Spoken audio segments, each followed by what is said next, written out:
Spoilers for Final Fantasy VII, VIII, VII Remake, and several mainstream movies. If I mention a movie, I'll probably eventually spoil it.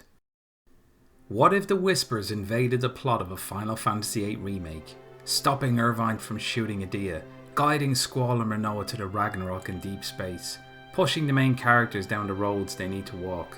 If the Whispers had injected themselves into an VIII Remake, one of those cherished Golden Age games I carry nostalgia for, if the Whispers had sought to maintain the timeline of the original game to prevent the villain from undoing its cathartic ending, while the heroes set out to undermine that ending, you know what?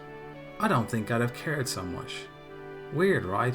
It's almost as if my criticism of Final Fantasy VII Remake and the major changes it brought was not dictated by a punch-drunk nostalgia for the original game, but merely born out of a desire to protect the themes, tone and structure of a storytelling marvel. It's almost as though, if the original version of a game contained time paradoxes, vague villains, unfinished threads snipped prematurely by the developers, and was a vessel for general ambiguity in many places, that I would concede that there was enough there to build on, to improve on. Almost as if embracing the wildness would do such a remake a service rather than a disservice. And there I was thinking I was just completely resistant to change. But am I condoning meta-style sequels built under the cloak of remakes, particularly of our most beloved Final Fantasy games? Well, no. I would always highly discourage that. But if Square Enix were going to spin the wheel and chuck the Whispers into whatever title the dial landed on, and there was nothing I could do to stop them, I'd say, just stop the wheel. I've got the perfect game for you. In Final Fantasy VIII, Ultimecia sends her consciousness back in time to find the legendary Alone, a woman whose mysterious power could greatly amplify Ultimecia's own time-travelling magic, allowing her to travel further back in time still and activate time compression. Over the course of the story, the closely guarded Alone sends Squall's consciousness back in time, allowing him to witness past events through the eyes of Laguna. These past events contribute towards world building and filling in some of the blanks in Squall's backstory. Ultimecia's continued attempts at meddling with the past leads to Squall facing and destroying her. In her dying breath, she arrives in Squall's childhood, passing her powers to Edea, creating a time paradox, in that Ultimecia has contributed towards creating the events in the past which ultimately go on to defeat her in the future. So one might say the game is the perfect foundation for all sorts of time-bending shenanigans, or at least an open invitation for the villain to again try subvert time itself, and perhaps failing to do so again.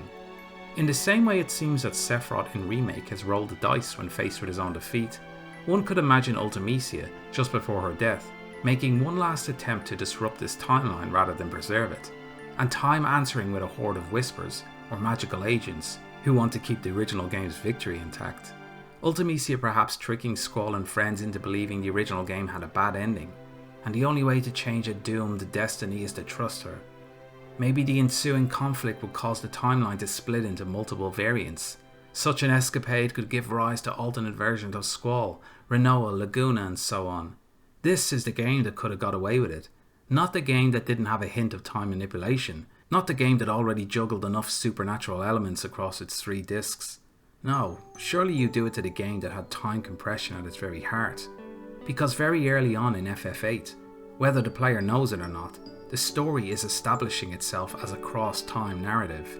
It's not just about a sorceress, it's about linking with the past, the footsteps the ones before us walked, reaching out to the future, the roads yet to travel, about, as Alone says, trying but being unable to change the past. It's not too out there to imagine Ultimecia trying to shatter that rule and those foundations, and time answering back in heavier ways. And just an important point here for this video, although the 7 Remake series is yet to confirm if Sephiroth is a time traveller in the strictest sense of the term, or if he has some other way attained knowledge beyond what he should have at that moment in the story, the game uses time travel insofar as premonitions, plot ghosts that make decisions based on future events, and then changing a past outcome in another timeline. So I do continue to define it as a story with time travel elements, regardless of what new Sephiroth's specific origin of power is. While it's possible that Rebirth's storyline will see time or the planet hitting back at the main characters in wicked ways due to their willingness to destroy the shackles of destiny, That still doesn't detract from the fact that the entire concepts of time manipulation and alternate realities seem a world away from what the original FF7 set out to achieve. Whenever the Whispers were first conceived by a writer for Remake, someone should have stepped in and said, wouldn't this work better in Final Fantasy VIII? In short, if you're gonna go down this road of time travel and alternate timelines, the perfect game for it was right there staring you in the face. Adding a self-referential, reality-bending, time-warping element to a Final Fantasy VIII remake would be like two triangles forming a rectangle, complementing each other. The groundwork has already been done to support such a radical and wild storytelling decision. Adding a meta time warp layer to Final Fantasy VII Remake is like sticking a circle on top of a triangle. It doesn't work, and one of the shapes is going to get hurt. What in the original Final Fantasy VII prepares you for how the sequel remake hybrid unfolds? What groundwork was done? Sure, it doesn't take a great stretch of the imagination to add time travel to an already supernatural game, but beyond the original being a fantasy game, what thematically supports such an undertaking? Was the original game not about loss, finality, and learning to live with pain? By opening new timelines and restoring dead characters, the writers have made a decision to unseat Final Fantasy VII from its established themes and structure. They've dropped the plate, and when they do that, there's a high chance it's going to be messy. Final Fantasy VII Remake itself has groundwork towards something bigger. Whispers, defeated arbiters of fate, ripping up destiny and throwing it in the trash. The unknown road ahead. Whether fans enjoyed it or not, there's groundwork there towards the sequels.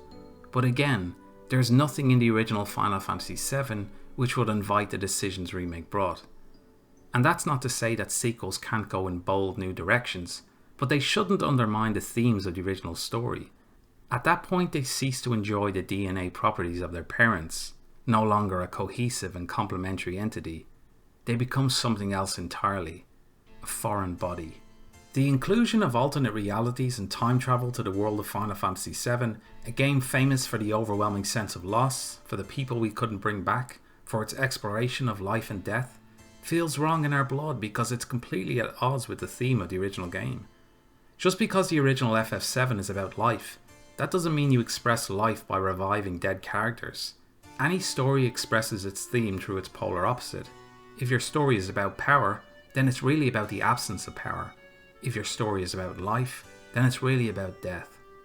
Would a meta-style time travel sequel/remake to the original Alien movie work? If you replicate the first movie but this time introduce alternate timeline elements where Ripley is able to prevent her entire crew from beating their gruesome demise, at what point do you start to think this is just pure contrivance to reintroduce characters that have already been killed off? At what point do you consider that such a decision has burned through the established tension and pathos of the original movie, like a corrosive material? If in the original movie the writers set up that the derelict spaceship contained a time-travelling DeLorean, or if the planet had some strange phenomenon that caused events to repeat, then your brain may be slightly more accommodating of such a time-bending twist, because Chekhov's gun, because foreshadowing, storytelling 101, something that you inherently feel even if you don't know it. But opening a back door to invite dead characters to return to the story, or at least inviting the notion that it could be achieved, would be completely at odds with the movie's themes of survival and fear. And just as adding a time travel meta angle to Alien feels, well, alien, adding it to FF7 makes me feel the exact same way. When I finished Remake, while the bizarre decision to try overlay the classic story with a meta angle was a difficult pill to swallow as a fan of the original game, what truly blindsided me as a fan of good storytelling was the woeful execution of such a daring undertaking.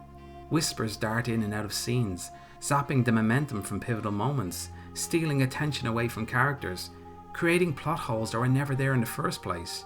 By the time the characters discover what the Whispers are, they very quickly decide to fight them, with little explanation why, summoning a vivid godlike fight against the spectral beings, which acts as pure spectacle. For such an important element of the plot, which contributes to significant twists away from the original storyline, there's a pervading sense that the writers are lost in ambiguity too, a burning feeling that it's purely a mechanism to evoke great change and put characters in new positions. So even leaving aside the maddening decision to add time travel elements to the plot of a 7 remake, it's in the execution that failure lingers still. Not only do the added elements tonally clash with the theme of the original game, Remake pretends it's a remake, but then shuffles in meta elements to establish itself as a sequel. That feels especially awkward. And these are not beautiful clues towards a thrilling payoff twist later in the story, a la The Sixth Sense, completely reframing the story for a second viewing. Sure, the exact moments where Sephiroth is meddling with time may be further revealed on a second playthrough, but leading us to what striking conclusion exactly? In addition, the whispers are always obvious in their desire to roadblock the main characters, always taking us away from the meat of the story, always leading us away from the heart and the charm and the personal of it all, bringing us to a surprise finale fight sequence, but with a very non-surprising dose of obfuscation rather than revelation and catharsis.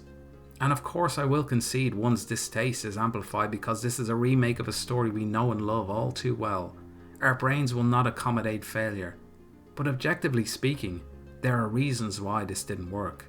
If Square Enix wanted to be clear about what type of story they were telling, Remake could have opened after the Northern Crater fight from the original game, and showed Meteor vaporizing all human life, and Aerith's eyes opening in shock, and both her consciousness and Sephiroth's consciousness racing back in time to that opening scene from the original game to start again, or something ridiculous of that ilk.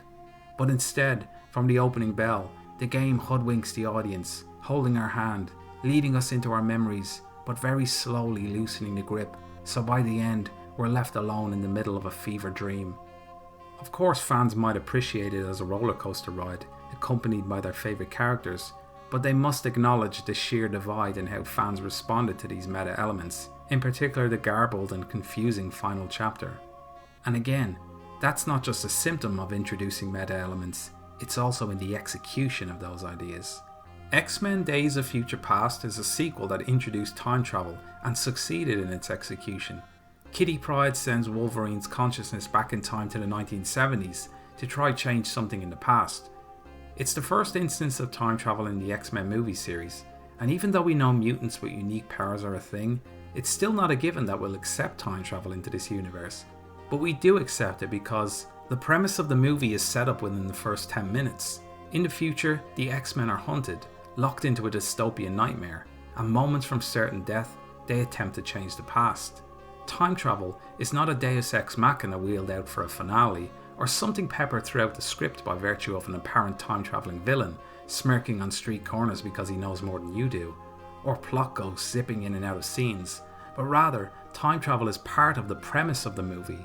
Wolverine must travel into the 1970s and convince a despondent Charles Xavier to reassemble a team of mutants and change the course of history. It's on that premise that you decide whether or not to buy a ticket. Earlier, I gave the example of Alien as a movie that would suffer from adding a time travel or alternate reality overlay, and one may ask, how is that any different to adding it to an X-Men movie, conceptually, given that the predecessor to Days of Future Past, First Class, had zero time travel elements included? The answer is again found in theme and execution. Thematically, adding a time travel element to a remake sequel of a survival horror movie that allows you to bring back previously deceased characters undermines the movie's very nature. It could also be said that X-Men movies are largely about hope. Professor X hopes to find the good in people, and while the movie offers its own reset of sorts, time travel is just another mechanism to explore that theme by virtue of the intriguing relationship between Professor X and Magneto, but in a new venue. Some remake fans may argue that the upcoming games in the series will use these time travel and alternate timeline elements to double down or greatly expand on the original game's theme of life, by making the main characters suffer a greater loss. But as it stands, the first part in the series has only backpedaled rather than embraced the theme. And creating a world where any character can survive is a huge mountain to climb down from. If Days of Future Past's theme was about living with loss, a survivor's journey through pain, you wouldn't bring a character back from the dead at the end of such a tale. Otherwise, what was your story even about? Instead, it's a movie about hope, explored through the absence of hope. And just like in Shawshank Prison, sometimes your hope can be rewarded. Not to mention, Days of Future Past is a bona fide sequel and not a remake. If they had chosen to remake the original X-Men movie, largely recreating the story and scenes from the original, but sprinkling in some time travel elements throughout, that then exploded in the final act, twisting the story out of recognisable shape, the way audiences feel about those time travel and alternate reality elements would be significantly different than how they responded to Days of Future Past. Because, again, at all times, Days of Future Past is upfront with its audience about what it's doing. In Final Fantasy XIII 2, the story opens with Sarah encountering Noel, a time traveller from the future, and he invites her on a time travel journey to undo paradoxes threatening the fabric of reality. The game is being sincere in its premise and in its storytelling. Avengers Endgame, a popular modern movie, is a time travel movie in its premise and execution, and while time travel is used to try undo the villain's damage from Infinity War, audiences accept this possibility because it's part of this movie's premise, not something tagged on to a final act or vaguely hinted at throughout the story. From early on in the script, the main characters have laid out a plan to utilise time travel to get their revenge. Generally speaking, these are storytelling rules you can't really get away from. Of course, the elephant in the room with all this is that Final Fantasy VIII is late to show its true hand. After all, it's only later in the story that the Laguna sequences are confirmed to be windows to the past, and that a time-travelling supernatural sorceress has been making moves. But the clues were there along the way. Unlike Final Fantasy VIII, Remake uses time travel and alternate realities as a means to restore dead characters, whereas Final Fantasy VIII stays true to its own rule that it's impossible to change the past, time travel serving only for the villain or the hero to take the fight to each other. And while in Days of Future Past and Avengers, time travel restores dead characters from previous movies, it's the end product of a story that was 100% upfront about what kind of movie it was, and the possibilities that type of movie could bring. Restructuring Days of Future Past so 90% of the movie takes place in the dystopian world, and the last 10% involves a fight with a mystic deity whose defeat leads to someone's survival in the past, might make you feel differently about that movie. So, in any story, it's a case of what is the writer getting out of this time travel setup? Have they earned the right to use these elements? It's all relative depending on the theme, the structural approach, what effect using those elements have on the story. Pulling back the curtain halfway through a story to reveal that time travel was happening behind the scenes, and now using that mechanism to find and face the villain, is not so much of a sin as time travel having minimal setup and then being used to bring characters back from the dead.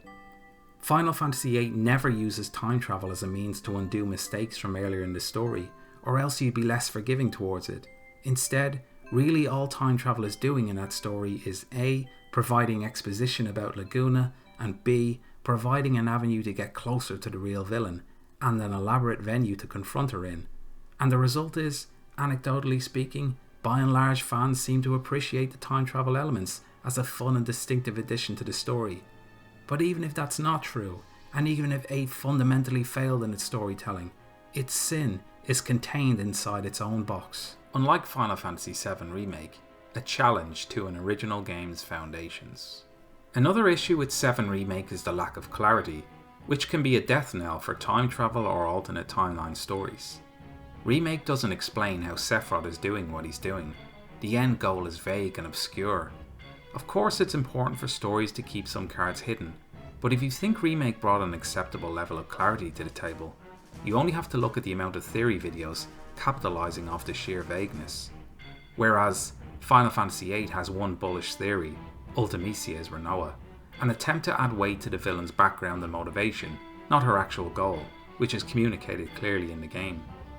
Talking about vagueness, take for example the Stamp mascot.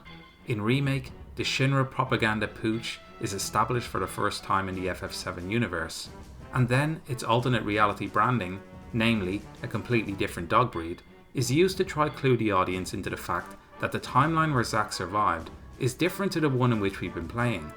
Yet, A, it's easy to miss that if you haven't been paying much attention to Stamp, a huge number of people didn't, and B, many Remake fans who noticed the difference still claimed it was insignificant and not a clue either way as to whether Zack's world is the past, an alternate reality, or the afterlife. Again, vagueness has infected, a case of the writers perhaps being too coy here. Compare that to a lone visiting Squall in the opening scene of FF8.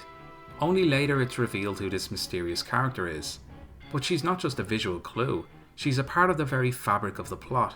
Her role here is natural, checking in on Squall, trying to see if he remembers her. and then coming up with the idea to send his consciousness back in time to change something in the past. Her earlier appearances and actions are revealed later in the plot, leading us to re-evaluate the story we were experiencing. There is nothing vague about that.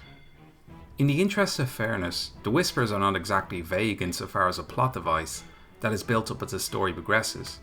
Leaving aside any real explanation of their background, we come to realise that Sephiroth, through his actions, has drawn out their presence. So that's information at least. But what exactly are the rules around the Whispers? Any story worth its salt must set up the rules of its universe, particularly if it's a time travel story. Remake seems content using the Whispers to play a fickle game. They save Barrett to preserve the original timeline, but they allow Biggs to live too. What if Biggs being alive leads to a devastating deviation from the original timeline? Do the Whispers know the future too? Are they able to instantly calculate the ramifications of saving one character over the other? We don't know what the rules are, so it only heightens our annoyance as we see Whispers zip in and out, making selective changes. We're unclear why Whispers change some things and not others. Is this a plot hole or just some strange bias? In Final Fantasy VIII, at least we know the rule is nothing can be changed. In Final Fantasy VII Remake, as we play through the game, we don't know if there are any rules, because nothing is clear. Why do the Whispers converging in Midgar create a reflection in the exact moment that Zack arrives in the past? Are we supposed to assume that every single moment in time featuring Midgar is having some sort of strange light show, creating a whole branch of new timelines as a result? Or did Destiny choose only that specific moment because it decided that Zack, and only Zack, has the power to undo whatever Sephiroth is planning? In many ways, it's one of the most mishandled time travel stories I've seen, and that's the part that's left me still feeling uneasy about 7 Remake.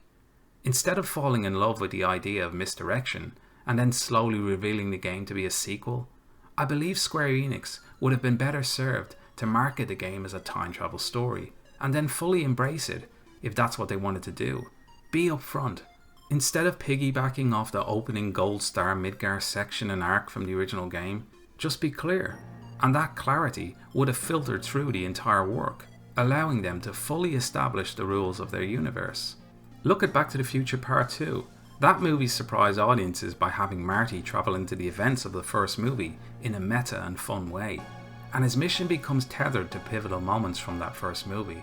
However, even though it's a sequel to a time travel movie, it still needs to set up the rules of the universe, which will become more important as the story progresses. In the original movie, because Marty travelled 30 years into the past, there was no chance of encountering his past self, because he simply didn't exist yet. However, in the sequel, which spans multiple eras, the writers set up the fact that running into your other self could have catastrophic consequences.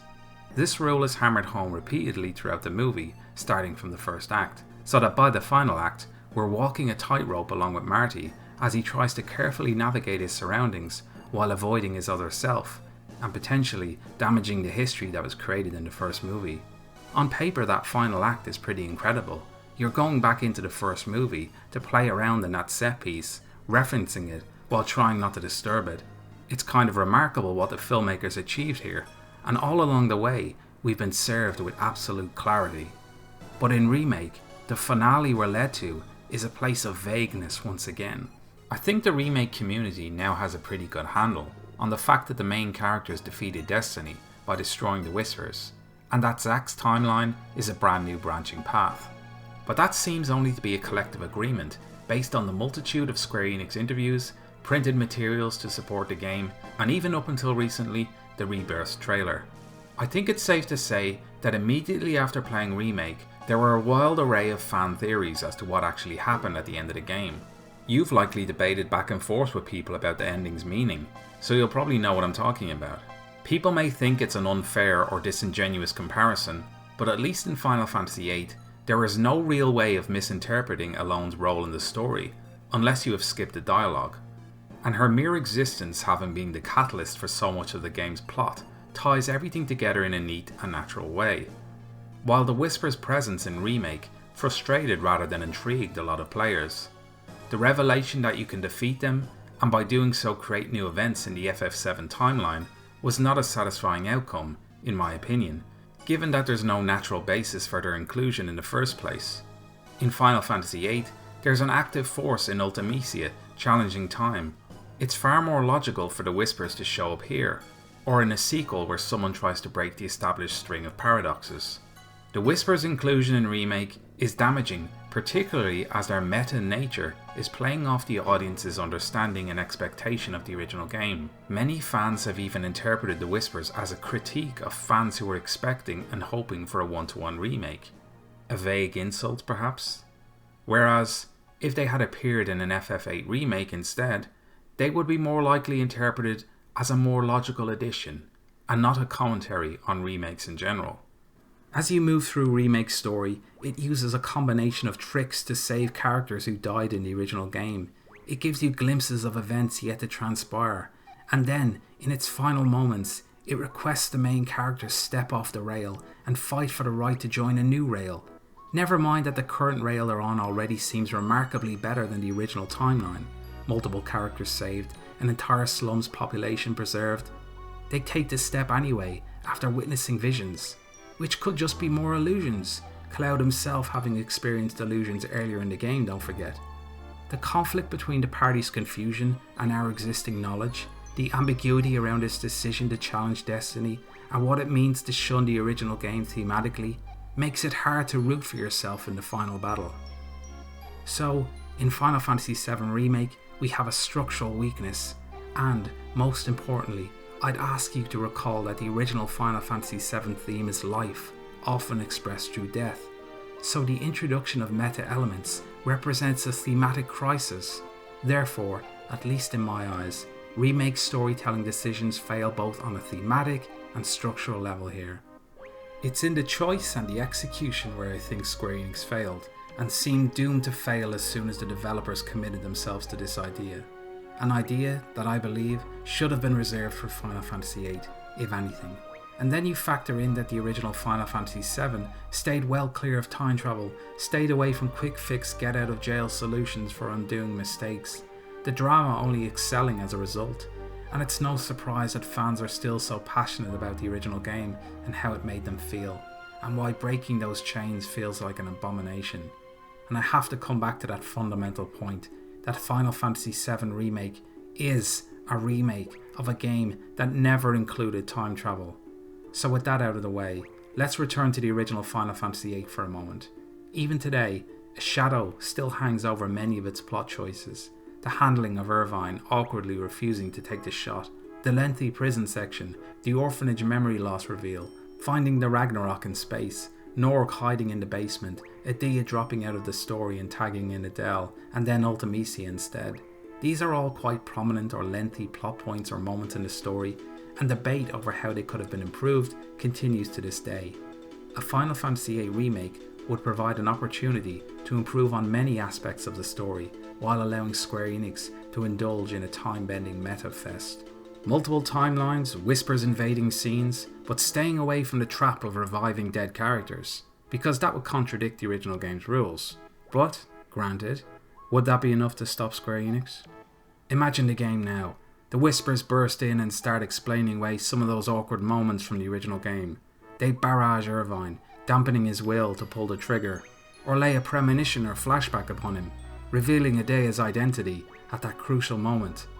Squall dies, referencing the lamest FF theory of all time, but then a whisper rises from the ground and starts his heart again.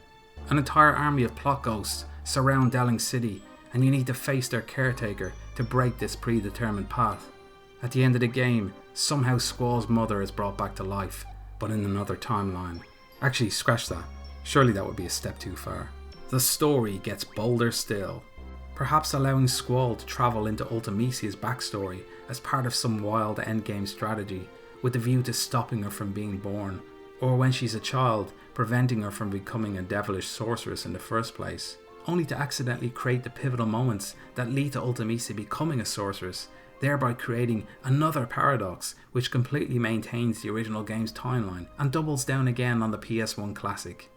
Hey, I'm allowed to put wild ideas out there too, right? Square Enix do this full time. Revisiting and resurrecting the extra Laguna content which was cut from the original game, veering into Godfather Part 2 territory perhaps, where you have two central characters sharing near 50% of the screen time each, across 2 different times, maybe both characters each facing a different version of Ultimecia, just to add more layers on top of already busy plots. And while you're doing all that, Square Enix, how about expanding on the idea of moving things in the past affecting gameplay in the future? Big things have small beginnings. Removing some of the ambiguity, for example, allowing Sid to be the clear architect behind getting those specific students in that specific point at that specific time to greatly diminish the overwhelming sense of coincidence which rots through the orphanage reveal scene. Or, for example, making the connection between Squall and Laguna that little bit clearer, because even still to this day, people are surprised to learn, long after the fact, of their blood relation. Adding more layers to supporting characters. How does Selphie truly deal with the loss of all her friends and mentors at Trabia Garden? How does Zell deal with the revelation that his mother is actually his foster mother? Indulging in the Renoa is Ultimecia fan theory. That theory's popularity born out of the fact that fans are crying out for a villain that doesn't seem entirely tacked on to the end of the story, because through the lens of a first-time player, they see only shifting antagonists, Adia to Adele to Ultimecia, just another sorceress in a long line. The Renoa theory gives more weight to the Grieva ring, to the possibility of a future without friendship, without your knight, the one you love, creates a compelling motivation for Ultimecia, a character now with a primal need to save the one she loved, but became corrupted beyond reason in the process. Or let's say enough with the fan theories, and Square Enix, you raise the bar yourself and give us a villain and backstory that makes that entire fan conversation redundant. So back to the wider argument of time and alternate realities. If you've indulged me and entertained the idea of a Final Fantasy VIII Remake meta-style sequel, and have acknowledged that it's a more logical destination for such creative ideas, ask yourself, why then does Final Fantasy VII Remake get a free pass among so many critics? If I was to hazard a guess, it's because at least 90% of Remake's plot is operating in a classic way, hitting familiar beats and weaving a basic narrative of a mercenary joining a cause, losing his comrades during a mission, meeting a gifted love interest, then storming the castle to rescue her, while the remainder of the story floats a self-referential, winking at the audience element, punctuated by a chaotic, often obscure finale. The 90% holds a lot of weight. You'll often hear fans say, "Loved the remake, but didn't understand the last chapter," or "Loved it until the end, still excited for part 2. Some will even claim complete apathy towards the 10% of the story, ignoring its reach, its rather obvious intentions. But the truth is, that 10% did a lot of damage, shot a bolt right through the heart, toppled established themes, divided a fanbase. Many of the people who are upset are not just upset because meta elements were added to Final Fantasy VII, one of their nostalgic Golden Age games, but because of how awkwardly and haphazardly such a decision was handled. Even if they can't put a finger on why they feel that way, they can feel it in their bones. It's why you'll constantly hear comparisons made to Kingdom Hearts when people discuss Remake's finale. Kingdom Hearts, a series now famous for its convolution and confusion. The truth is that adding whispers to any of your favourite remakes would seem a random and deal-breaking addition, even if the whispers had limited screen time. But if at the end of a first part of a Final Fantasy VIII Remake, whispers intercept Elling City, and they're the reason Irvine doesn't want to pull the trigger, Squall catches a glimpse of the future, and he summons his party to face the whispers instead, attempting to break out from the established road, leading to a ripple effect of new scenes throughout the game. How do you feel? Does it hurt as much as the changes 7 brought? Is it far less of a stretch of the imagination and far less of a betrayal to your memories to consider that perhaps time in the FF8 universe has some sort of self-defense network to help course correct events? And by the way, I'm not presuming to know what your answer would be. If you're a fellow Golden Age fan and happen to enjoy the original FF8 as part of that gilded legacy, I'm just curious what your answer would be. Because if you couldn't entertain these ideas in a 7 remake, but could consider them in an 8 remake, then you may not be the nostalgia-addled person people paint you out to be. And if you wouldn't entertain these ideas in either games, then more power to you. But don't you think that the original FF8 could coexist with such a meta sequel much more peacefully? Whereas with FF7 Remake's strange storytelling choices, it feels like the original game is being pushed aside, not being complemented. Earlier I talked about some of the story points fans take issue with in FF8. 7 doesn't seem to attract the same level of scrutiny. People remember the game's strongest points, rather than the things that may have bugged them. And it's kind of telling that even 7 Remake's most diehard fans are apprehensive about the things Square Enix will dilute or remove from Rebirth and its sequel, because there was so much in the original game they want to hold on to. People keep telling us they want new experiences in the 7 Remake trilogy, and while that may be true as far as character interactions, all of the story beats they're most looking forward to are centered around those same memorable set pieces and locations from 1997. Of course, how could it be any other way? It all comes back to the fact that, over the years, when most people thought about a 7 remake, they thought about upgraded graphics. But with 8, there's a long list of problems both in the design and in the story which could be addressed. When Final Fantasy VIII launched, it was kind of misunderstood, kind of rightly criticised too. It confused fans, while permanently turning away some mainstream gamers who were won over by 7. Through the years, it's remained a popular, divisive title. You only have to look across forums and social groups to see that still. While the original Final Fantasy VII enjoys near unanimous praise as a gaming classic, 8 is still met with division. It frequently sits below both 7 and 9 in fan polls. So, leaving aside the story's more suitable foundations for meta hijinks, purely for a challenge, if I was Square Enix, that's the one I'd have remade, the black sheep of the clan. That's the one I'd sit back and say, let's turn this into an RPG masterpiece. Surely it's the best candidate for a remake in terms of making changes that could improve the product. Removing the much maligned draw system, or at least greatly adjusting the tedium of drawing 100 Quakes from a T-Rex, making card mod more obvious as a way to obtain interesting magic, better tutorials, introduction of voice acting which could help add charm and personality to some of the characters that didn't pop off the screen in the way 7's characters did even by text alone, expanding the world map, for example to include locations around Trabia which feels particularly empty, greatly expanding Balam Garden to add different classrooms, different lectures, tests, societies, a fully interactive school, a social hub, a place you'd be devastated to lose, and you'd fight Galbadia tooth and nail to keep. Making Disc 4's future world map explorable, or at least a ruined wasteland, or, as a result of time compression, a constantly shifting malformation of city ruins, fractured landscapes, chaos and distant memories. Binning the awful generic Squall remaster look and embracing the River Phoenix inspired, unique design of the original. Not making it possible to reach Ultimisi with 2000 HP only to get flung against a wall because you still don't know how the junction system worked. Okay, maybe that was a me problem. It's been over 20 years since I first played Final Fantasy VIII. I have some great memories that are tied into that game. I spent an entire summer playing it, and even now, all these years later, as much as I'll hold it up as a Golden Age game and tell you how the story of a child soldier raised in battle school for one mission is more focused than 12, than 13, than 15, than... don't make me say it. But due to 8's mistakes and its potential to improve upon those, it's still a far more suitable candidate for a remake than a lot of other Final Fantasy titles. And its story seems far more stable ground to entertain some of Square Enix's wilder ideas, which they saw fit to force upon a near unanimously loved game in Final Fantasy VII, a game with a story thematically and structurally opposed to such ideas. Personally, throughout this video, I don't think I've proved that 8 is a great fit for meta elements, but I hope I've shown that it's a far better fit than 7 Remake at least. So let's say it's 2020 again, 7 Remake doesn't exist, and I'm playing an 8 Remake blind instead. If the Whispers had showed up, sure I'd be rattled, annoyed still, but it wouldn't have hurt my brain as much. I'd look back a couple decades and I'd say, maybe some of the clues were there. It's not so jarring, not so contrived, not so painful, not so much of a betrayal. Because, I guess, after all, Final Fantasy VIII taught me about paradoxes. That time's a bitch, and maybe such a meta-style remake sequel hybrid was just always meant to be.